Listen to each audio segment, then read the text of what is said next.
রাসূলুল্লাহ সাল্লাল্লাহু আলাইহি ওয়াসাল্লাম বুইস্তু মুআল্লিমান, আমি পৃথিবীতে শিক্ষক হইয়াই আল্লাহ রাব্বুল আলামিন শিক্ষক বানায় আমাকে দুনিয়ায় পাঠাইছি। সুবহানাল্লাহ।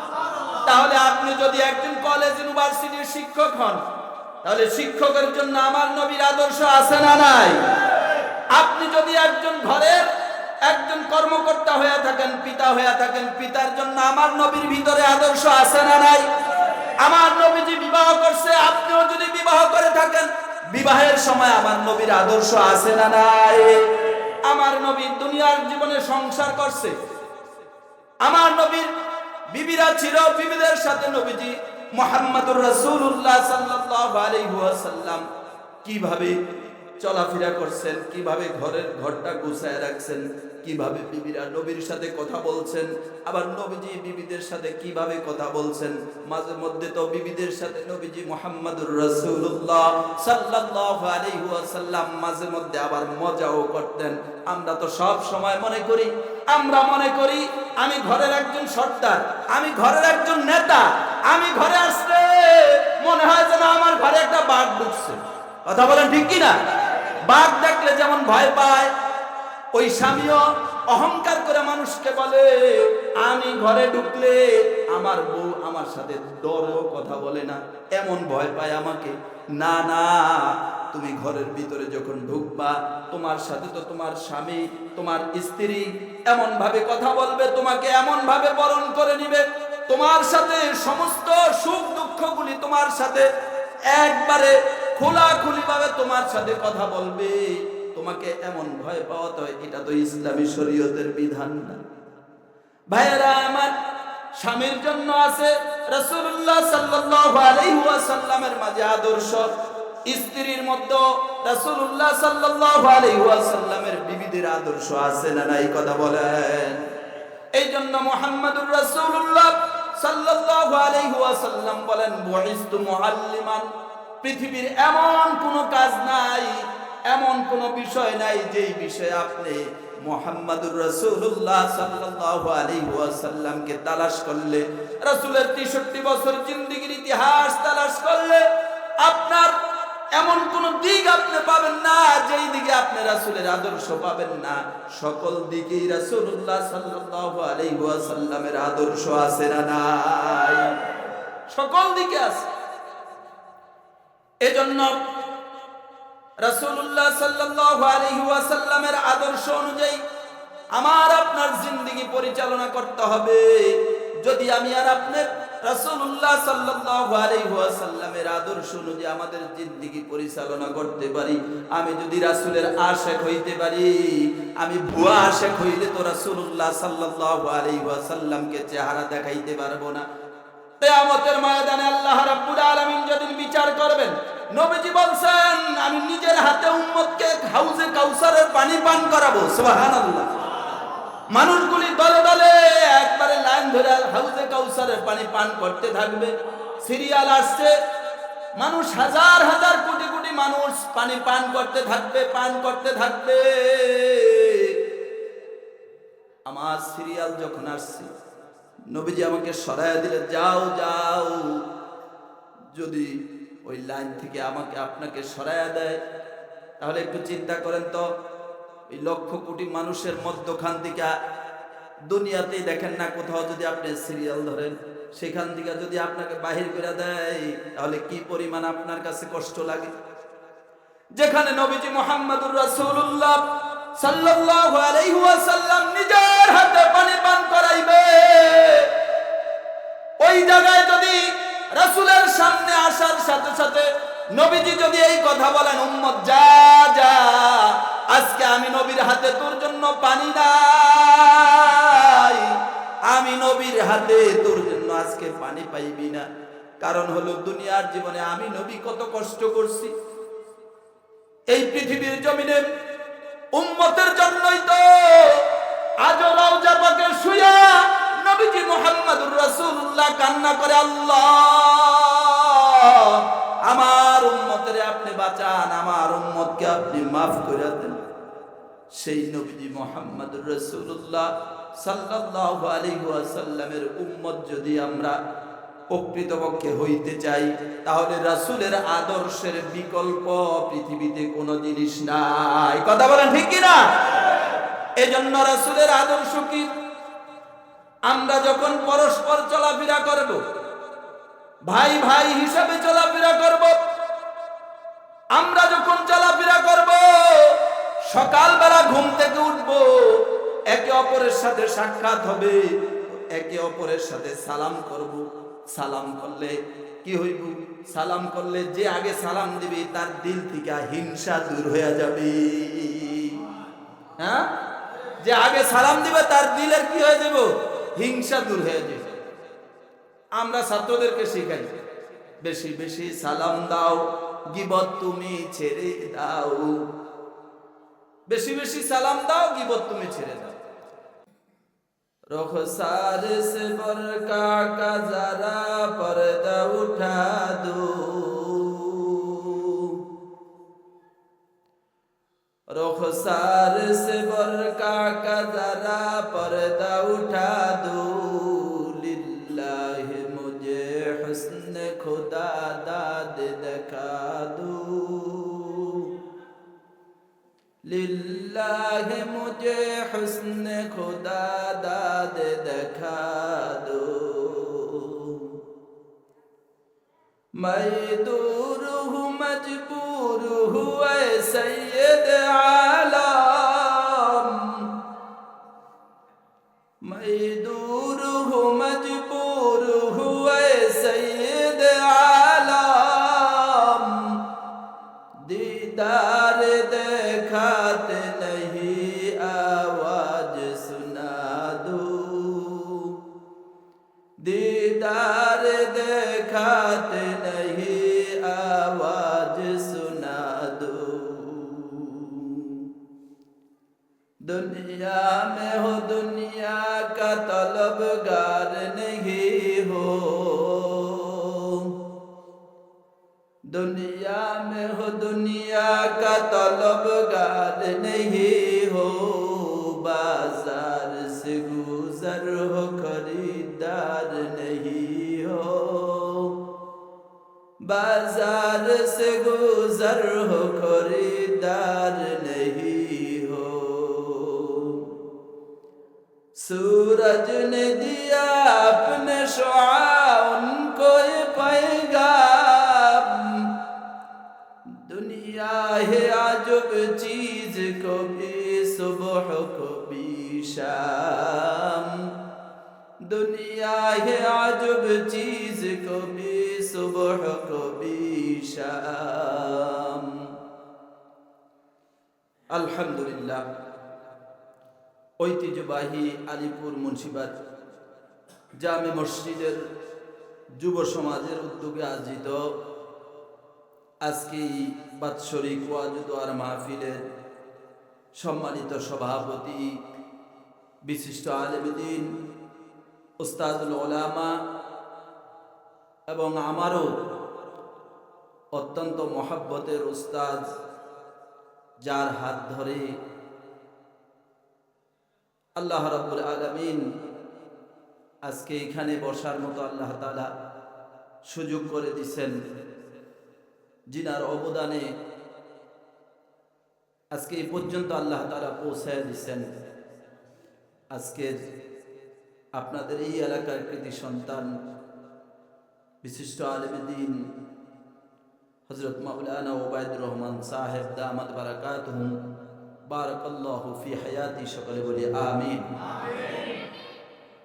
আজকে মাহফিলের প্রধান মেহমান, অত্যন্ত সুললিত কণ্ঠে যিনি কোরআন এবং হাদিসের আলোচনা করেন, জনাব হযরত মাওলানা আবুল হাসানাত ফরিদি সাহেব, দিগার হযরত উলামায়ে কেরাম, অত্র এলাকা থেকে আগত দিন প্রিয়, ইসলাম প্রিয়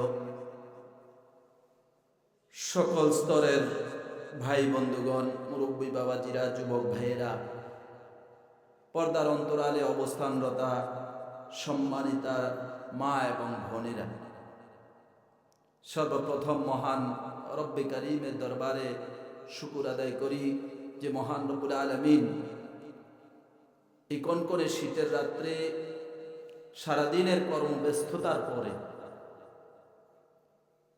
আল্লাহ রাব্বুল আলামিন যখন এই রাত্রকে আল্লাহ তাআলা পৃথিবীর মানুষের জন্য আরামের জন্য আল্লাহ তাআলা রাত্র দিয়েছেন, সারাদিনের কর্মব্যস্ততার পরে আমাদের পিঠ যখন ঘুম চাচ্ছে, চোখ যখন ঘুম চাচ্ছে, পিঠের আরাম চোখের ঘুমকে হারাম করে দিয়ে দিনই কিছু কথা শুনবার উদ্দেশ্যে আল্লাহ রাব্বুল আলামিনের মনোনীত বান্দা হিসাবে আল্লাহ পাকের শ্রেষ্ঠ জায়গা পৃথিবীর জমিনের ভিতরে মসজিদ, এই মসজিদে আমাদের সকলকে আসার বসার তৌফিক দান করলেন। এই জন্য সেই রব্বে কারীমের দরবারে আমরা সকলেই শুকর আদায় করি, বলি আলহামদুলিল্লাহ। বিশ্ব মানবতার মুক্তির দিশারি, যার আগমনে পৃথিবীর সমস্ত বাতিল দূরীভূত হয়েছে, সমস্ত অন্ধকার দূর হয়ে গেল, যার আগমনে আল্লাহ রাব্বুল আলামিন নবুয়তের সূর্য যখন উদিত করলেন পৃথিবী থেকে, আল্লাহ রাব্বুল আলামিন ওই সূর্য ওঠার পরে নবুয়তের সেই নূরের রোশনি যখন পৃথিবীর ভিতরে আসলো, সমস্ত বাতিল পরাশক্তি সব কিছু আল্লাহ রাব্বুল আলামিন দূর করে দিলেন, বলেন সুবহানাল্লাহ। যার আগমনে পৃথিবী আনন্দিত হয়েছিল,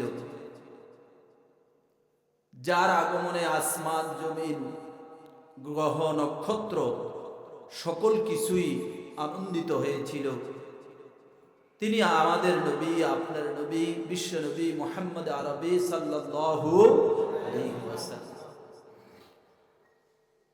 আল্লাহ রাব্বুল আলামিন রাসূল আকরাম সাল্লাল্লাহু আলাইহি ওয়াসাল্লামকে পৃথিবীর সকল মানুষের জন্য রহমত স্বরূপ পাঠিয়েছেন। এজন্য তিনি এমন এক পয়গম্বর যারা রাসূলুল্লাহ সাল্লাল্লাহু আলাইহি ওয়াসাল্লামকে স্বচক্ষে দেখেছেন, তারা রাসূলের সাহাবী হয়ে গেছেন, বলেন সুবহানাল্লাহ। সাহাবীদের ব্যাপারে আল্লাহ রাব্বুল আলামিন কোরআনে কারীমের ভিতরে বলেছেন, রাদিয়াল্লাহু আনহুম ওয়া রাদু আনহু। আল্লাহ রাব্বুল আলামিন তাদের উপরে সন্তুষ্ট, তারাও আল্লাহ পাক রব্বুল আলামিনের উপরে সন্তুষ্ট, সুবহানাল্লাহ। নবীজির সাহাবী যিনারা হয়েছেন, আল্লাহ রাব্বুল আলামিন তাদের সমস্ত গুনাহ আল্লাহ মাফ করে দিয়েছেন, বলেন না সুবহানাল্লাহ। নবীজির সাথে যুদ্ধের ময়দানে গেছেন, জিহাদ করেছেন, শাহাদাত বরণ করেছেন। এই শাহাদাত বরণ যারা করেছেন, আল্লাহ রাব্বুল আলামিন তাদের ব্যাপারে বলেছেন, আল্লাহ রাব্বুল আলামিন যারা শহীদ হয়েছে জিহাদের ময়দানে নবীজির সাথে যুদ্ধ করে, ওই সমস্ত শহীদদের সমস্ত গুনাহ আল্লাহ রাব্বুল আলামিন মাফ করে দিয়েছেন, সুবহানাল্লাহ। শাহাদাতের মর্যাদা এমন, মৃত্যু হইতে দেরি, শুধু মৃত্যু হইতে দেরি, তারা জান্নাতে পৌঁছতে দেরি হয় না, সুবহানাল্লাহ। আজও যদি কেউ দ্বীন আর ইসলামের জন্য শহীদ হতে পারে, দ্বীনের জন্য কেউ যদি আজও নিজের তাজা রক্ত জমিনের উপরে ছিটিয়ে দিতে পারে, তাহলে আল্লাহ রাব্বুল আলামিন ওই সমস্ত মুজাহিদদের জন্য আজও ওই মর্যাদা আল্লাহ রাব্বুল আলামিন রেখে দিয়েছেন, বলেন সুবহানাল্লাহ। এজন্য রাসূলুল্লাহ সাল্লাল্লাহু আলাইহি ওয়াসাল্লামের জিয়ারত, সাক্ষাৎ, এটা উম্মতের জন্য অনেক বড় একটা নেয়ামত। পৃথিবীর মানুষ তার কোনো আশা আকাঙ্ক্ষা যদি কবুল নাও হয়, যদি তার জীবনের সমস্ত স্বপ্নগুলি একটাও বাস্তবায়ন হলো না, কিন্তু রাসূলুল্লাহ সাল্লাল্লাহু আলাইহি ওয়াসাল্লামের মহব্বত আর ভালোবাসায় কারো যদি এক রাত্রে নবীজি মুহাম্মদুর রাসূলুল্লাহ সাল্লাল্লাহু আলাইহি ওয়াসাল্লামের সঙ্গে স্বপ্ন যুগেও সাক্ষাৎ হয়ে যায়, নবীজি বলেছেন কিয়ামতের ময়দানে আমি নবী তার জন্য সুপারিশ করা ওয়াজিব হয়ে যাবে, সুবহানাল্লাহ। শুধু কি তাই, রাসূলুল্লাহ সাল্লাল্লাহু আলাইহি ওয়াসাল্লাম আরো বলেছেন, মান যারা কবরি ওয়াজাবাত লাহু শাফাআতি। ক্বালা রাসূলুল্লাহ সাল্লাল্লাহু আলাইহি ওয়াসাল্লাম, নবীজি বলেছেন, কেউ যদি আমি নবীর কবরটা জিয়ারত করতে আসে, রওজা জিয়ারত করে, রাসূলুল্লাহ সাল্লাল্লাহু আলাইহি ওয়াসাল্লামের রওজা শরীফ যারা জিয়ারত করতে যাবে, নবীজি বলেন আমার উম্মত আমার রওজার পাশে এসে যখন দাঁড়ায়, আমি নবীজি আমার রওজা থেকে আমার ওই উম্মতের চেহারা দেখতে পাই। সুবহানাল্লাহ। এই যে আমি কথা বলতেছি, এই কথাটা আপনারা আমার সামনে বসে যেইভাবে শুনেন, নবীজি বলে আমার উম্মত যদি আমি রওজার পাশে আইসা যদি দাঁড়ায় সালাম জানায়, আসসালাতু ওয়াসসালামু আলাইকা ইয়া রাসূলুল্লাহ,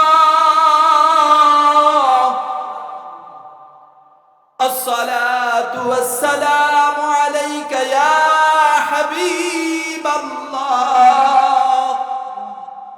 এইভাবে যদি আমার কোন উম্মত নারী হোক অথবা পুরুষ হোক, কোন উম্মত যদি আমি রাসূলের রওজার পাশে আসে দাঁড়ায়, আমি নবী নিজের কানে ওই উম্মতের সালাম শুনি। সুবহানাল্লাহ।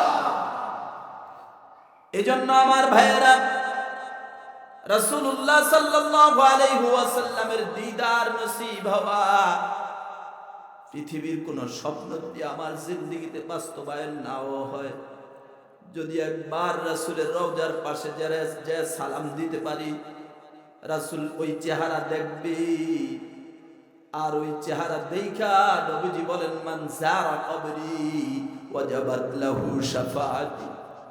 কেউ যদি আমি নবীর রওজা জিয়ারত করে কিয়ামতের ময়দানে, ওই উম্মতের জন্য আমি নবী সুপারিশ করা ওয়াজিব হয়ে যাবে। সুবহানাল্লাহ। আমার ভাইয়েরা, আফসোসের বিষয় হলো এটা, রাসূলের রওজার পাশে বৎসরে কয়েকবার যায় উমরা করে, রাসূলের রওজার পাশে যায় সালাম দেয়, কিন্তু রাসূলুল্লাহ সাল্লাল্লাহু আলাইহি ওয়াসাল্লামকে চেহারা দেখায় আসলো, আয়েশা আবার এই চেহারা থেকে কিভাবে দাড়ি কেটে আবার পরিষ্কার করে ফেলে। এটা আসল বিষয়। হ্যাঁ, আমার নবী না আমার চেহারা দেখছে, কি হাদিসের কথা অনুযায়ী নবীজি চেহারা দেখছে। আমি এই চেহারা নবীজিকে দেখায় আসলাম, নবীজি আমার চেহারা দেখলো, কিভাবে আবার আমি নবীর সুন্নাত কামাই করে দেই, এইটা হলো বড় বিষয়। এজন্য আমার ভাইয়েরা, রাসূলুল্লাহ সাল্লাল্লাহু আলাইহি ওয়াসাল্লামের জন্য সাহাবায়ে কেরাম নিজের জীবন দিয়ে দিছে। নিজের জীবন না, শুধু যুদ্ধের ময়দানে আমার পয়গম্বর ডাক দিছে, আমার সাহাবীরা কার কাছে কি আছে, যুদ্ধের ময়দানে যেতে হবে সাহাবীরা রে, আমার কাছে আইনা তোমাদের যার যার সামর্থ্য আছে আইনা জমা দাও। সাহাবীরা আইনা যার যার সামর্থ্য অনুযায়ী মাল জমা দিছে, যাই আছে আইনা দিছে। ওই যে তবুকের যুদ্ধের ঘটনা আপনারা জানেন, হযরতে আবু বকর সিদ্দিক রাদিয়াল্লাহু তাআলা আনহু, হযরত ওমর, তারা তো প্রতিযোগিতা করত কার থেকে কে বেশি নেক আমল করতে পারি। আজকে আমরা প্রতিযোগিতা করি কার থেকে কে কত বেশি গুনাহ করতে পারি, কে কত বেশি গোপনে গুনাহ করতে পারি। এজন্য আজকের প্রতিযোগিতা হলো কে কত বেশি গুনার ভিতরে লিপ্ত হইতে পারি। গুনাহের জন্য প্রতিযোগিতা। পিতা হইয়া সন্তানকে গুনার জন্য বাধা দেয় না, মা হইয়া মেয়েকে গুনাহের জন্য বাধা দেয় না। মা বোরকা পরে বাজারে যায়, উপযুক্ত মেয়েটাকে সাজায়া গোছায়া বোরকা ছাড়া বিনা বোরকাই বাজারে নিয়ে যায়। কথা বলেন ঠিক কিনা? উপযুক্ত মেয়েটাকে সাজায়া গোছায়া নিয়ে যায়, কিন্তু নিজে বৃদ্ধ বয়স বোরকা পরিহিত অবস্থায় বাজারে যায়। আমার ভাইয়েরা, গুনাহের প্রতিযোগিতা আজকের দুনিয়াতে মানুষ আমরা করি, নেক আমলের প্রতিযোগিতা আমাদের ভিতরে নাই। কারণ শেষ জামানা এমন একটা সময় মানুষ গুনাহের দিকে আকৃষ্ট হবে সবচাইতে বেশি।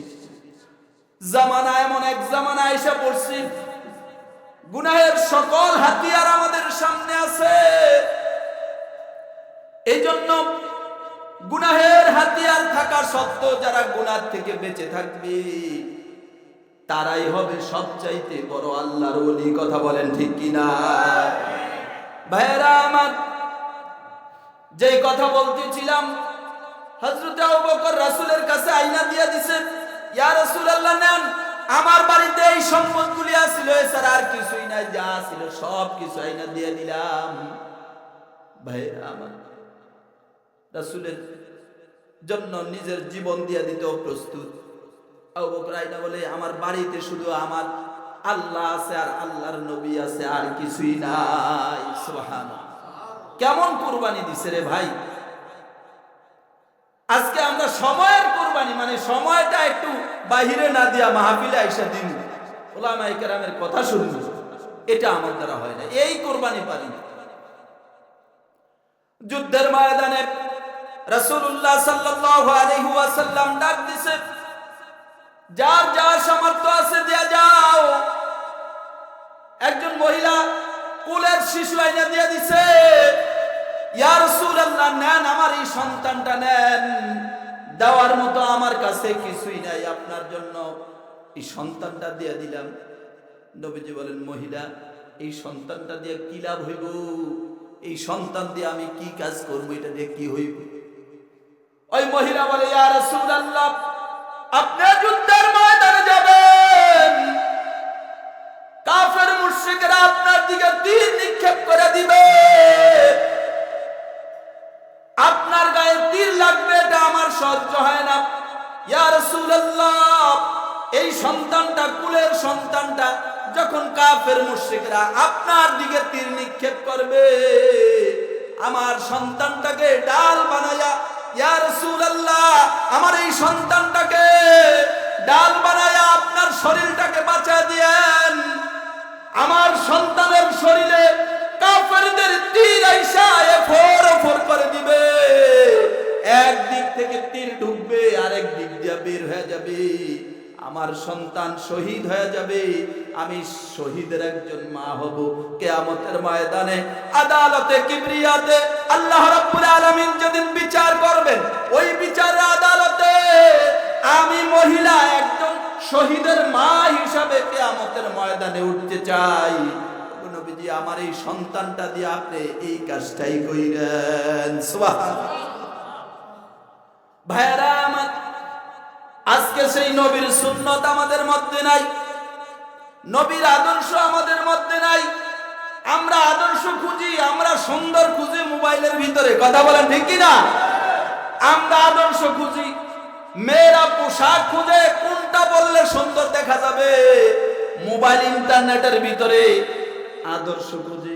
অথচ আল্লাহ রাব্বুল আলামিন কোরআনে কারীমের ভিতরে বলেছেন, লাকাদ কানা লাকুম ফি রাসূলিল্লাহি উসওয়াতুন হাসানা, তোমাদের জন্য রাসূলুল্লাহ সাল্লাল্লাহু আলাইহি ওয়াসাল্লামের মধ্যেই রয়েছে উত্তম আদর্শ। কথা বলেন ঠিক কিনা? আপনি যদি একজন শিক্ষক হন, আপনি স্কুলে শিক্ষকতা করেন, আপনি কলেজ ইউনিভার্সিটিতে শিক্ষকতা করেন, আমার পয়গম্বরও তো শিক্ষক ছিল।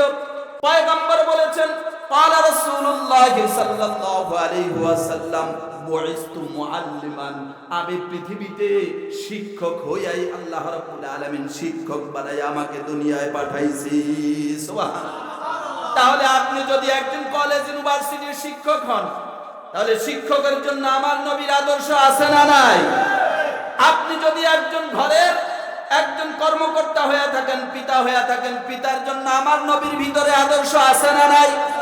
আমার নবীজি বিবাহ করছে, আপনিও যদি বিবাহ করে থাকেন, বিবাহের সময় আমার নবীর আদর্শ আছে না নাই?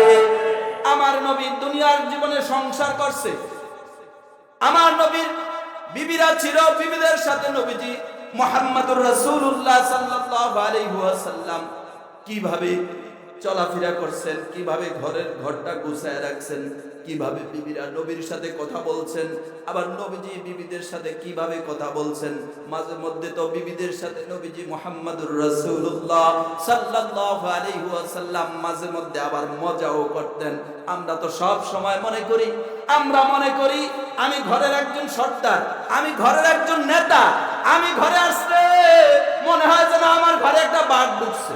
কথা বলেন ঠিক কি না? বাঘ দেখলে যেমন ভয় পায়, ওই স্বামীও অহংকার করে মানুষকে বলে আমি ঘরে ঢুকলে আমার বউ আমার সাথে ডরেও কথা বলে না, এমন ভয় পায় আমাকে। না না, তুমি ঘরের ভিতরে যখন ঢুকবা তোমার সাথে তো তোমার স্বামী, তোমার স্ত্রী এমন ভাবে কথা বলবে, তোমাকে এমন ভাবে বরণ করে নিবে, তোমার সাথে সমস্ত সুখ দুঃখগুলি তোমার সাথে একবারে খোলাখুলি ভাবে তোমার সাথে কথা বলবে। তোমাকে এমন ভয় পাওয়াতে হয়, এটা তো ইসলামী শরীয়তের বিধান না। ভাইয়েরা আমার, স্বামীর জন্য আছে রাসূলুল্লাহ সাল্লাল্লাহু আলাইহি ওয়াসাল্লামের মাঝে আদর্শ, স্ত্রীর মধ্যে রাসূলুল্লাহ সাল্লাল্লাহু আলাইহি ওয়াসাল্লামের বিবিদের আদর্শ আছে না নাই? কথা বলেন। এই জন্য মুহাম্মদুর রাসূলুল্লাহ সাল্লাল্লাহু আলাইহি ওয়াসাল্লাম বলেন বুইস্তু মুআল্লিমান, পৃথিবীর এমন কোনো কাজ নাই, এমন কোনো বিষয় নাই যেই বিষয়ে আপনি মুহাম্মদুর রাসূলুল্লাহ সাল্লাল্লাহু আলাইহি ওয়াসাল্লামকে তালাশ করলে, রাসূলের 63 বছর জিন্দেগীর ইতিহাস তালাশ করলে আপনার এমন কোন দিক আপনি পাবেন না যেই দিকে আপনি রাসূলের আদর্শ পাবেন না। সকল দিকেই রাসূলুল্লাহ সাল্লাল্লাহু আলাইহি ওয়াসাল্লামের আদর্শ আছে না নাই? সকল দিকে আছে। এজন্য রাসূলুল্লাহ সাল্লাল্লাহু আলাইহি ওয়াসাল্লামের আদর্শ অনুযায়ী আমার আপনার জিন্দেগি পরিচালনা করতে হবে। যদি আমি আর আপনি রাসূলুল্লাহ সাল্লাল্লাহু আলাইহি ওয়াসাল্লামের আদর্শ অনুযায়ী আমাদের জিন্দেগি পরিচালনা করতে পারি, আমি যদি রাসূলের আশিক হইতে পারি, আমি ভুয়া আশিক হইলে তো রাসূলুল্লাহ সাল্লাল্লাহু আলাইহি ওয়াসাল্লামকে চেহারা দেখাইতে পারবো না। কিয়ামতের ময়দানে আল্লাহ রাব্বুল আলামিন যেদিন বিচার করবেন, নবীজি বলছেন আমি নিজের হাতে উম্মতকে হাউজে কাউসারের পানি পান করাবো। সুবহানাল্লাহ। মানুষগুলি দলে দলে একবারে লাইন ধরে হাউজে কাউসারের পানি পান করতে থাকবে। সিরিয়াল আসছে, মানুষ হাজার হাজার কোটি কোটি মানুষ পানি পান করতে থাকবে। আমার সিরিয়াল যখন আসছে, নবীজি আমাকে সরায়া দিলে, যাও যাও।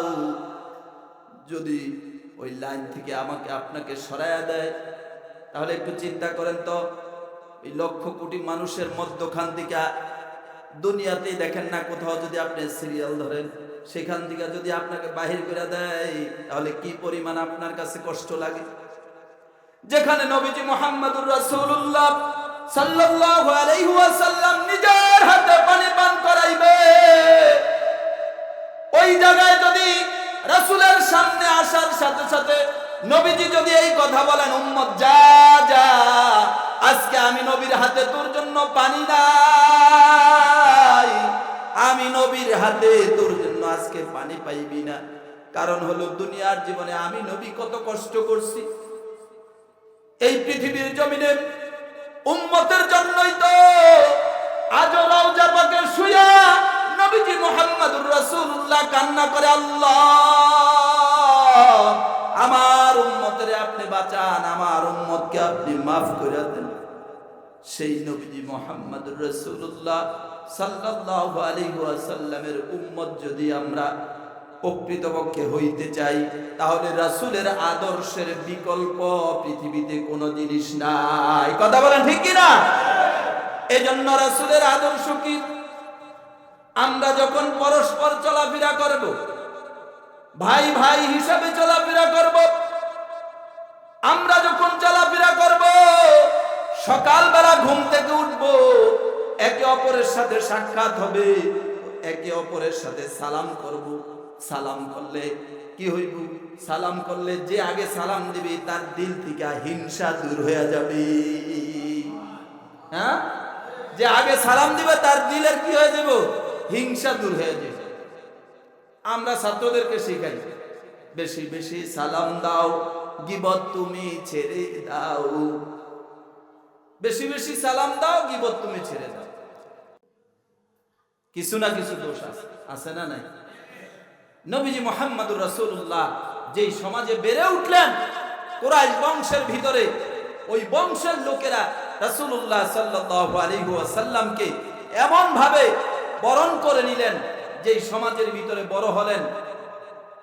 নবুয়তি পাওয়ার পরে ওই সমাজের লোকগুলি আবার বাপ দাদা ধর্মের বিরুদ্ধে কথা বলার পরেও তিনি এমন বিশ্বস্ত ছিলেন, যারা শত্রু ছিল তারা পর্যন্ত নিজেদের আমানতের জিনিসই না নবীজির কাছে জমা রাখত। সুবহানাল্লাহ, এমন বিশ্বস্ত ছিল। আমি কি এমন বিশ্বস্ত ব্যক্তি সমাজে হতে পেরেছি? আমি দুনিয়ায় থেকে আমি কি করতেছি? দুনিয়ার থেকে বিদায় নিয়ে আজকে হয়তো যে হুজুর চলে গেছে, জানাজা আছে কার জানি মনে হয় না, এমন কোন সকাল বাদ যায় নাই, বিশেষ করে শীতকালে এমন কোন সকাল বাদ যায় না। আজকে আমিও মসজিদের মাইকে এলান করছি, আল্লাহর এক বান্দী দুনিয়াতে। আপনার ব্যাপারে আমার ব্যাপারে কি এলান হবে না? কথা বলেন, হবে না? হবে। এই এলান কোন সময় হবে জানা আছে? যেহেতু জানা নাই, প্রস্তুত থাকতে হবে, প্রস্তুত থাকতে হবে। হায়াতের সময়গুলি শুধু দুনিয়ার পিছনেই লাগাই দিলাম। আমি আমার জন্য কি করব, কি নিয়ে কবরে যাব, কোথায় ছিলাম, কোথায় যাব, কোথায় আসছি, কি করতেছি, এটা দেখার বিষয়। দুনিয়ার জিন্দেগি শেষে আমি যখন কবরের জগতে চলে যাব, কবরের জগতে যাওয়ার পরে আল্লাহ রাব্বুল আলামিন আমার গোটা জিন্দেগীর আমলনামাগুলি দুই ভাবে দিবে। কয় ভাবে? কথা বলেন। দুই ভাবে দিবেন। হয়তো আল্লাহ রাব্বুল আলামিন ডান হাতে আমলনামা দিবেন, না হয়তো আল্লাহ রাব্বুল আলামিন বাম হাতে আমলনামা দিবে। ইমানদার যদি ইমান নিয়ে কবরে যাইতে পারি, যদি আমি আমার হায়াতের সময়টা রব্বে কারীমের গোলামির ভিতরে কাটায় যদি যাইতে পারি, তাহলে আল্লাহ রাব্বুল আলামিন ইমানদার হওয়া সত্ত্বেও যদি কোনো গুনাহ থাকে, ইমানদারকে আল্লাহ তাআলা লজ্জা দিবেন না। পর্দার অন্তরালে আল্লাহ রাব্বুল আলামিন নিয়ে জিজ্ঞাসা করবে, এই কাজগুলি করছিলা? তখন বলবে যে হ্যাঁ, এগুলি করছি। কারণ এখন তো আর সুযোগ নাই অস্বীকার করার। দুনিয়াতে যে মানে সাফা সুফা ফিরটা মানে মুখের জোরে, শরীরের জোরে, সম্পদের জোরে, ক্ষমতার জোরে সবকিছু করা যায়, কিন্তু আল্লাহ পাকের আদালতে ক্ষমতার জোর চলবে না, জবানের জোর চলবে না, কোনো কিছু চলবে না। সব কিছু আল্লাহ তাআলা প্রত্যেকটা সময় প্রত্যেকটা জিনিস আল্লাহ রাব্বুল আলামিন রেকর্ডিং করে রাখতেছেন। একেবারে স্পষ্ট স্পষ্ট কোন জায়গায় কি করেছি সব কিছু আল্লাহ তাআলা খুলে দিবেন, নিজের চোখে দেখব আমরা। সুবহানাল্লাহ। আল্লাহ বলবেন এগুলি করছিলি? আল্লাহ করছি। আল্লাহ বলবেন যা স্বীকার করছিস তুই, তোরে আমি আল্লাহ তাআলা মাফ করে দিলাম। সুবহানাল্লাহ।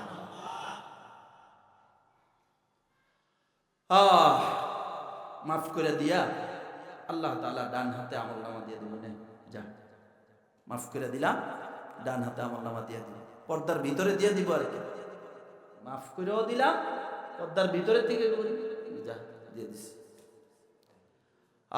আমার তেলাওয়াত কি তো ওই আয়াতের ভিতরে আল্লাহ তাআলা ওই কথাই বলছেন, ফাআম্মা মান উতিয়া কিতাবাহু বিয়ামিনি। আল্লাহ রাব্বুল আলামিন যেই সমস্ত বান্দা বান্দির আমলনামাটা ডান হাতে দিয়া দিবে, আল্লাহ বলেন ফাআম্মা মান উতিয়া কিতাবাহু বিয়ামিনি, যার আমলনামাটা তার ডান হাতের ভিতরে দিয়া দিবে, ডান হাতে আমলনামা পায়া খুশিতে বাগবাগ হয়ে যাবে, খুশিতে আত্মহারা হইয়া এবার আল্লাহ পাকের ওই বান্দা বান্দি বলবে ফাআম্মা মান উতিয়া কিতাবাহু বিয়ামিনিহি ফায়াকুলু হাউম করাউ কিতাবিয়া। ও হাসরবাসীরা দেখো দেখো, আমার আমলনামাটা পড়া দেখো, ক্লাস 1 থেকে নিয়ে লেখাপড়া করে মেট্রিক পাস করলো, রেজাল্ট আউট হইল। অনলাইনে যখন রেজাল্ট দেখলো, ওই পরীক্ষা দেনেওয়ালা ওই ছাত্র ছাত্রীটা মনের আনন্দে এখন সবাইকে আইসা চিৎকার দিয়া বলে, আম্মু শুনো, আব্বু শুনো, আজকে আমার পরীক্ষার রেজাল্ট দিছে, আজকে আমি পাস করছি পরীক্ষার ভিতরে। খুশিতে আত্মহারা। আল্লাহ রাব্বুল আলামিন বলেন, ফাআম্মা মান উতিয়া কিতাবাহু বিয়ামিনি, যার আমলনামাটা ডান হাতে দিবে, পাওয়ার পরে পর্দার বাহিরে আইসা সমস্ত হাসরবাসীদেরকে ডাক দিয়া বলবে, ও হাসরবাসীরা, কি ফায়াকুলু হাউ মুকরাউ কিতাবিয়া, দেখো দেখো দেখো আমার আমলনামাটা তোমরা পড়িয়া দেখো না, আজকে আল্লাহ তাআলা আমারে মাফ করে দিবেন। সুবহানাল্লাহ। কিও ভাই, এমন যদি আমার বেলা আপনার বেলায় হয় কেমন হইব? কেমন হইব? তাহলে কি করতে হইব? ডান হাতে আমলনামা পাওয়ার জন্য কাজ করতে হইব। কি কাজ ছাড়া হইব? বিনা কাজে কিছু পাইবেন আপনি? আরে মিয়া, দুনিয়াতে হয়তো কাজ না করলে মালিকে টাকা দেয় না, আর যিনি মালিকের মালিক, যিনি আল্লাহ রাব্বুল আলামিন, জিনার এত ইহসান, জিনার এত দয়া, জিনার করম, জিনার ফজল, আল্লাহ রাব্বুল আলামিন যদি দয়া না করতেন, যেই পরিমাণ নাফরমানি আমরা করি, জমিনের ভিতরে থাকার মতো যোগ্যতা আমাদের নাই। কথা বলেন ঠিক কি না? আদমিয়ত দাদাই বাজম মুসলমান করে দায়ে, আদমিয়ত দাদাই বাজম মুসলমান করে দায়ে, আয় খুদা কুরবা শওম এহসা बर एहसा कर दाई, गुनाहों में सारी उम्र गुजारी।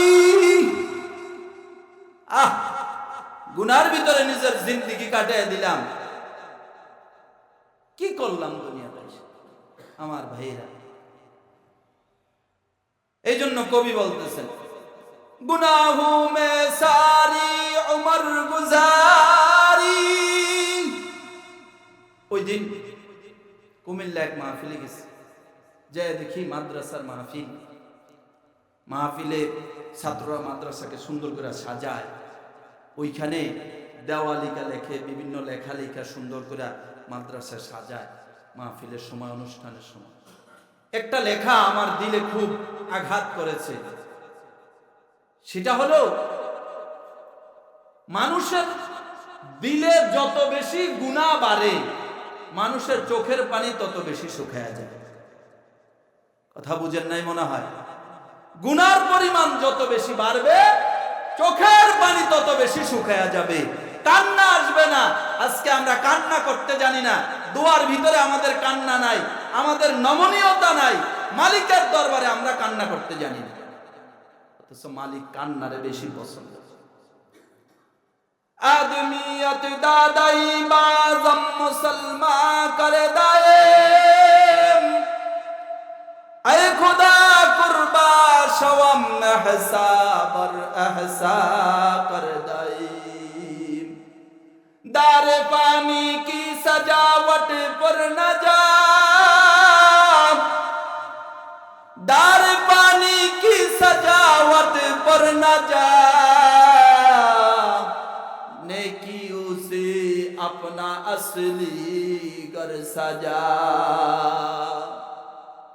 কবি বলেন, তুমি দুনিয়ার ঘর যেমন ভাবে সাজাও, তুমি তোমার আসল ঘরটাকেও তুমি সুন্দর করে সাজাও।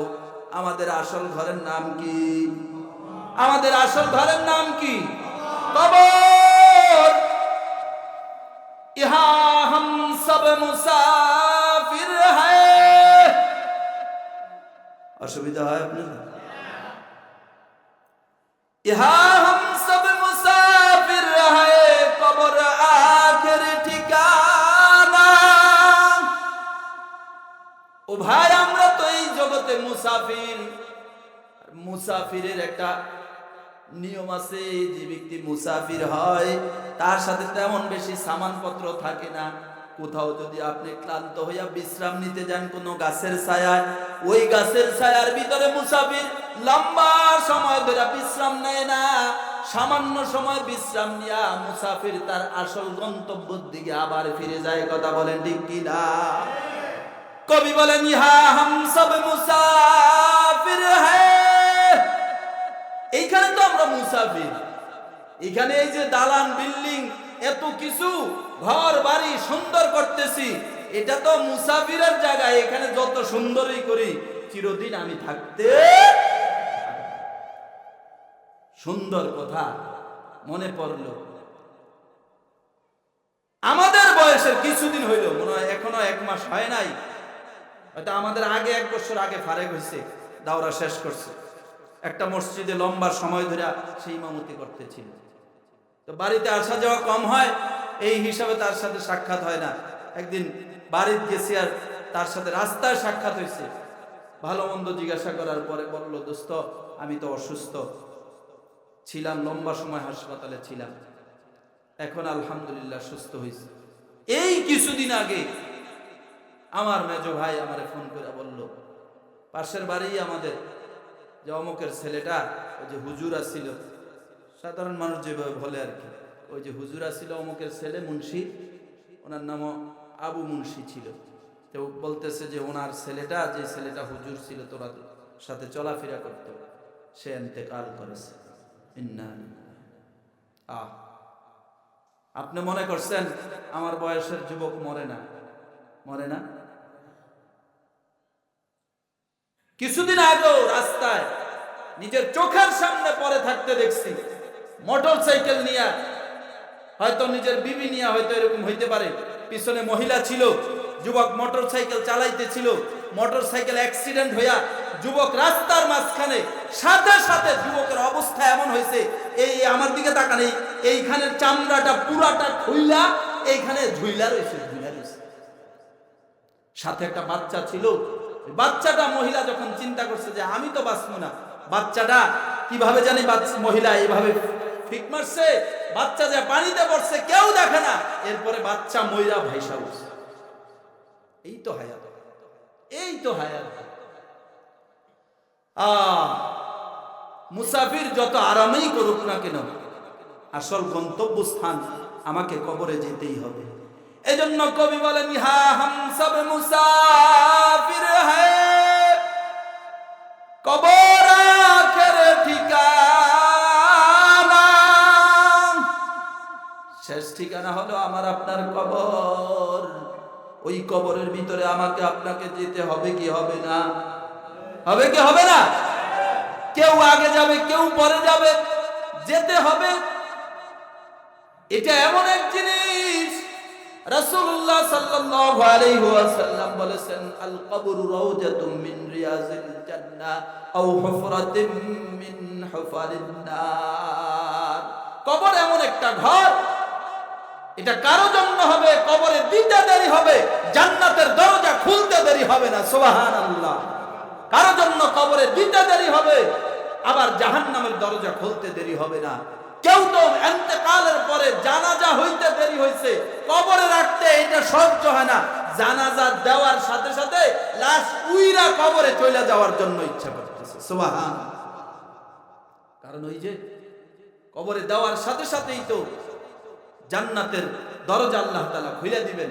আল্লাহ তাআলা ফেরেশতাদেরকে বলবেন যে খুলে দেন জান্নাতের দরজা আমার এই বান্দা বান্দির জন্য। সুবহানাল্লাহ। আমার কবরের কি অবস্থা হবে?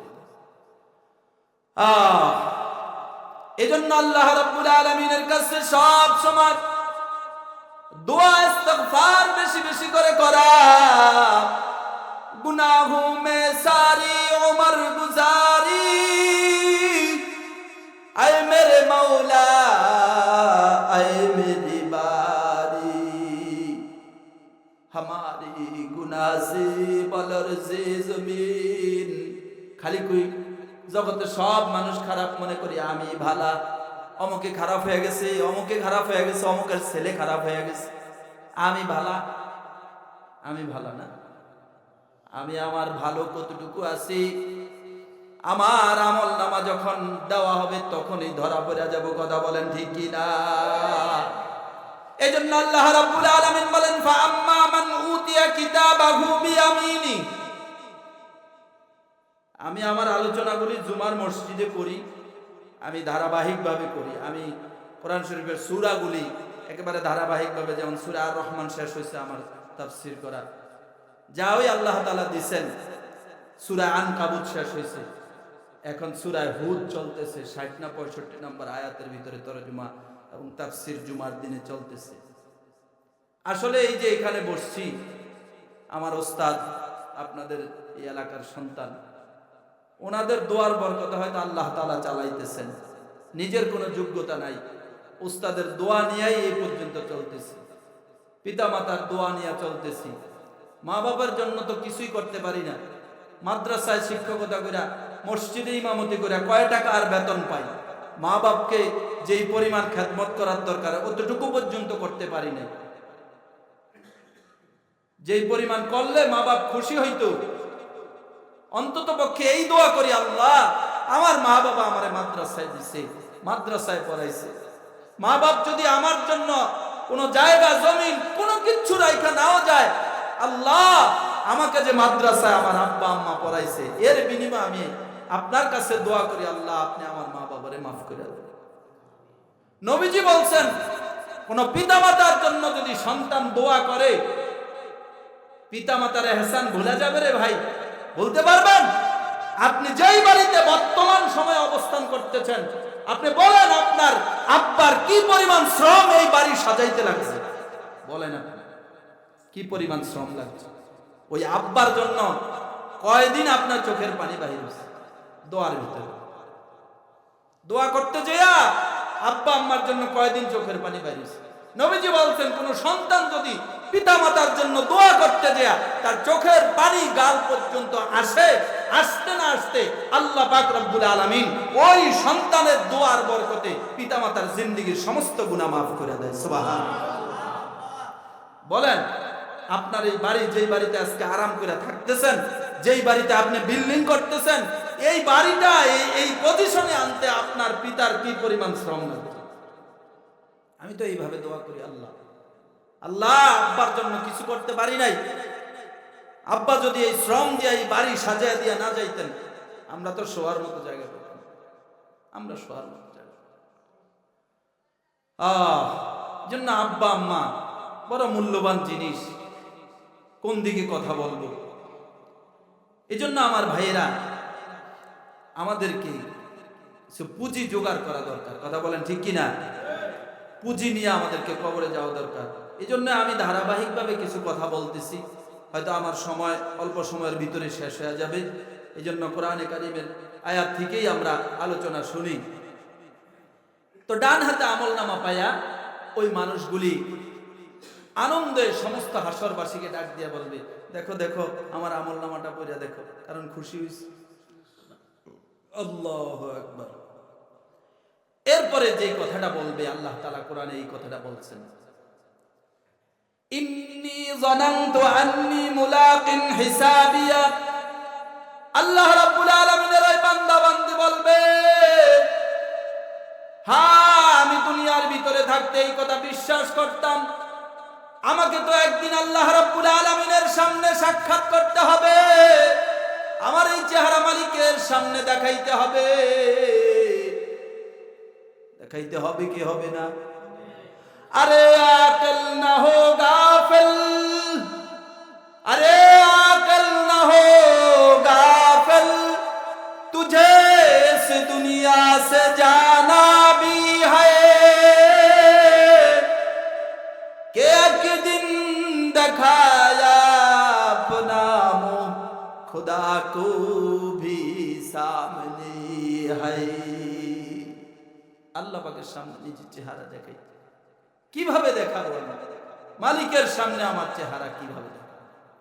ও গাফেল, আল্লাহ পাকের বান্দা বান্দিরা, গাফেল হইও না, গাফেল হইও না।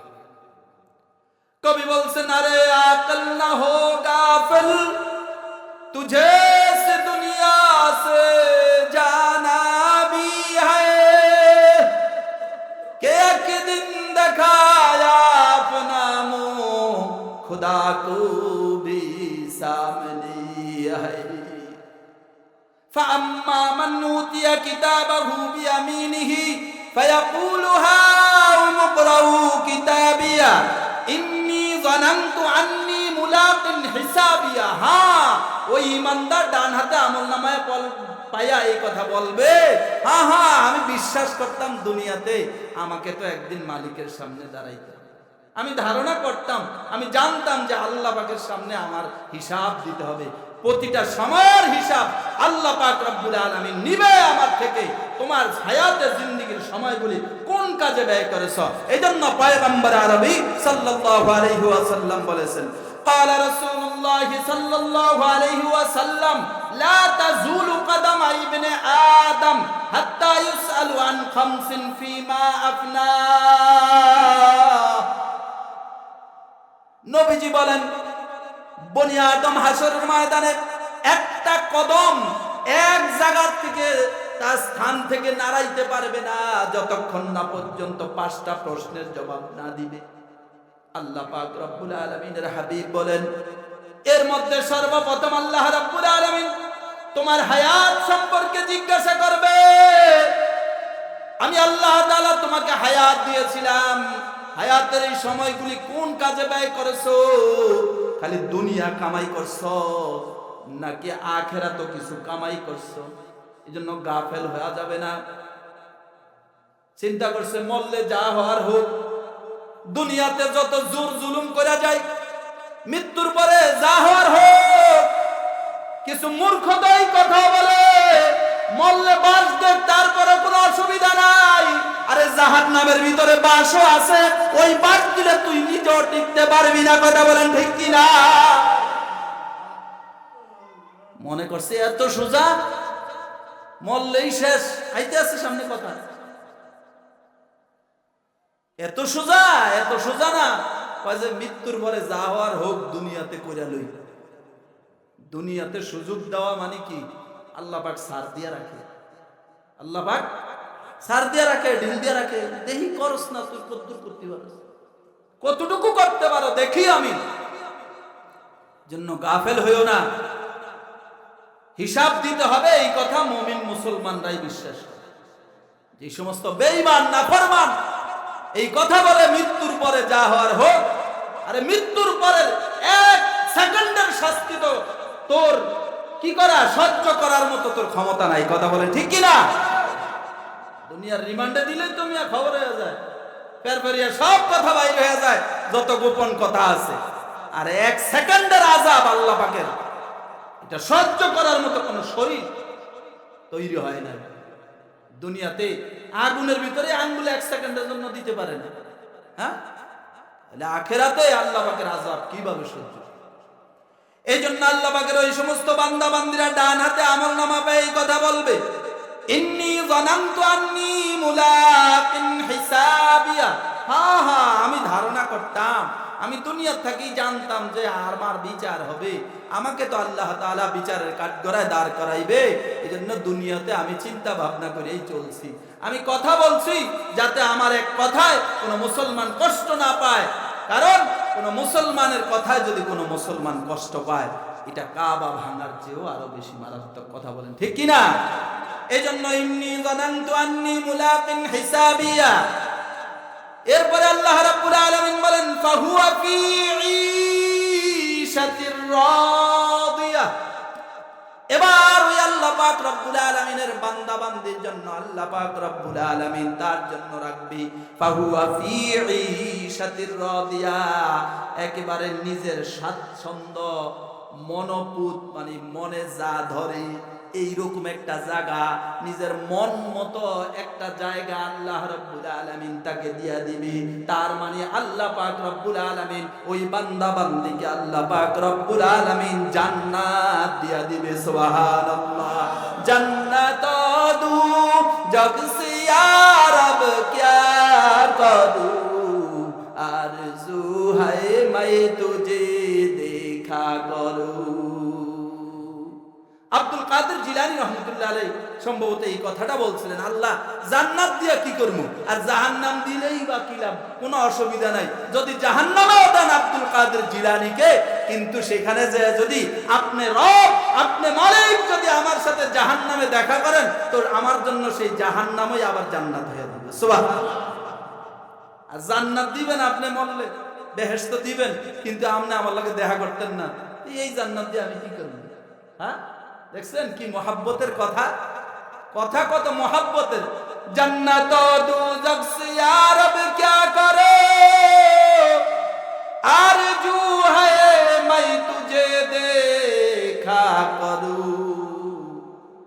জান্নাত দিয়ে কি করবো? আপনি যদি জান্নাতে, যে জান্নাতে গেলে আপনাকে পাবো না, ওই জান্নাত দিয়া তো আমার কোনো লাভ নাই।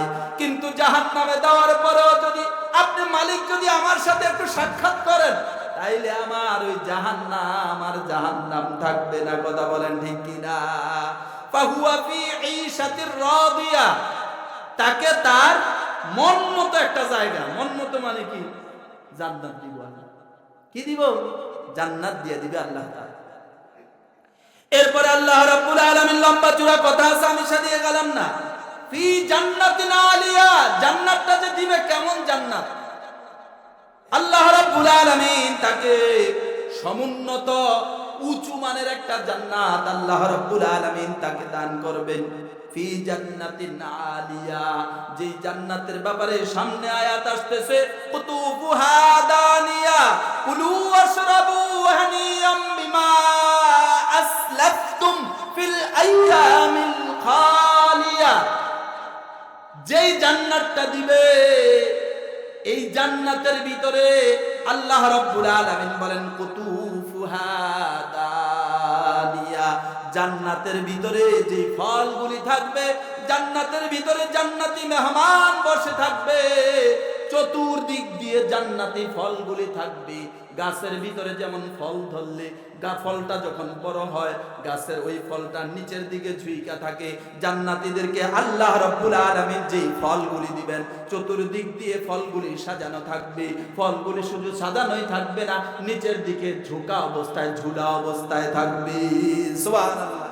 দুনিয়াতে আপেল মুখে দিলে আপেলের স্বাদ একরকম স্বাদ, জান্নাতের এক আপেল যদি কেউ মুখে দেয়, আল্লাহ রাব্বুল আলামিন এক আপেলের ভিতরে, এক ফলের ভিতরে 70 রকমের স্বাদ আল্লাহ রাব্বুল আলামিন রেখে দিয়েছে। সুবহানাল্লাহ। কুতুফুহা দানিয়া, ফলগুলি অবনমিত ভাবে থাকবে, ঝুলন্ত, নিচের দিকে ঝুলা থাকবে, চতুর্দিক থেকে। এক আইটেম না, হ্যাঁ, এক আইটেম না তো। আর জান্নাতের ফল যেটা দুনিয়ার, এই ফল তো এক আইটেমের ফল, এইরকম আরো হাজারো আইটেমের ফল আল্লাহ রাব্বুল আলামিন জান্নাতের জন্য কি করে দিবেন? বরাদ্দ করে দিবেন। সুবহানাল্লাহ। এরপরে ফি জান্নাতিন আলিয়া কুতুফুহা দানিয়া, এরপরে এটি দিয়ে আল্লাহ কি করবে জানেননি? বলতাম না। আল্লাহ জান্নাতে দেওয়ার পরে আল্লাহ রাব্বুল আলামিন বলবেন কুলু, খা, দিছি তো, কুলু ওয়াশরাবু হানিয়াম বিমা আসলাফতুম ফিল আইয়ামিল খালিয়া। আল্লাহ রাব্বুল আলামিন বলেন, ও বান্দা বান্দিরা, দুনিয়ার ভিতরে কত কষ্ট করছো, দুনিয়ায় কত স্বপ্ন তোমার ছিল, দুনিয়ায় কত স্বপ্ন তোমার পূরণ হয় না। দুনিয়ার ভিতরে স্বপ্ন ছিল সম্পদশালী হওয়ার, কিন্তু সম্পদ আমি আল্লাহ রাব্বুল আলামিন দেই না। দুনিয়ার ভিতরে কত স্বপ্ন ছিল তোমার বাড়ি ঘর দরজা করার, কিন্তু স্বপ্ন তোমার পুরা হয় নাই। দুনিয়ার ভিতরে এরকম বহু স্বপ্ন তোমার ভেঙে গেছে। কত স্বপ্ন বুকের গভীরে লালন করেছিলা, ওই স্বপ্ন কোনোদিন তোমার পূরণ হয় নাই। কিন্তু আজকে জান্নাতের ভিতরে আসছো, দুনিয়ার ভিতরে কষ্ট করেছো, দুনিয়ায় কষ্ট পাইছো, স্বপ্নগুলি তোমার পুরা হয় নাই। আজকে জান্নাতের ভিতরে আসছো, জান্নাতের ভিতরে কোনো কষ্ট নাই, জান্নাতের ভিতরে কোনো দুঃখ নাই। আল্লাহ রাব্বুল আলামিন বলেন কুলু ওয়াশরাবু হানিয়াম বিমা আসলাফতুম। বিগত দিনে, তার মানে দুনিয়ার ভিতরে থাইকা যেই কষ্ট করছিলা, যেই বেদনা পাইছিলা, আমি আল্লাহ রাব্বুল আলামিনকে রাজি খুশি করার জন্য যেই পরিশ্রম তোমার জিন্দেগিতে তুমি করেছো, যতগুলি সেজদা দিয়েছো, যতগুলি রুকু করেছো, ওই রুকু সেজদাগুলি করতে যে তোমার কত কষ্ট হয়েছে, সকালবেলা শীতের রাত্রে উঠা ঠান্ডা পানি দিয়ে ওযু করতে তোমার কতই না কষ্ট হয়েছে। আমি রব্বুল আলামিন তোমার ওই কষ্টটাকে বৃথা যাইতে দেই না। আমি আল্লাহ রব্বুল আলামিন তোমার ওই কষ্টটা বৃথা দেব না। আল্লাহ বলবেন কুলু ওয়াশরাবু হানিয়াম বিমা আসলাফতুম ফিল আইয়ামিল খাল